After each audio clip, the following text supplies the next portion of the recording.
Vegan e cuvântul care îți atrage atenția pentru că e la modă sau pentru că te gândești la sănătatea ta. Oricare dintre aceste motive te poate face să descoperi gusturi delicioase.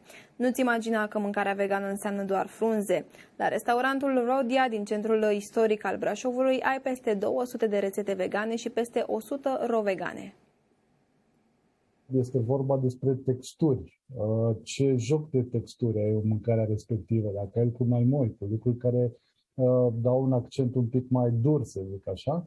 Și după aceea, bineînțeles, este partea de plating, adică de cum se machiază și cum se fardează plate-ul respectiv atunci când vine la întâlnirea cu tine. Mâncarea în sine este extraordinar de bogată în nutrienți.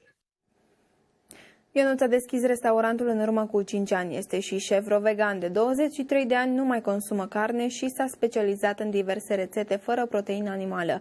Dacă te desparți cu greu de gândul la sarmale, ardei umpluți, burger, chiftele sau salată băf, să știi că ai aceste opțiuni și fără carne sau ouă. Am ales să elimin carne din alimentația mea de peste 7 ani de zile. Mâncarea mea preferată vegană sunt legumele la cuptor cu tot felul de dressing-uri verzi, cu busuioc, cu spanac, cu pătrunjel.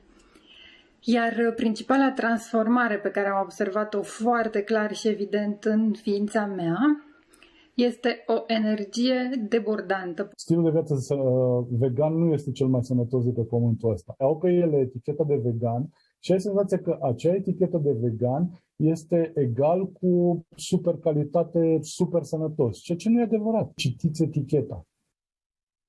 După săptămâna modei de la Milano, acum designer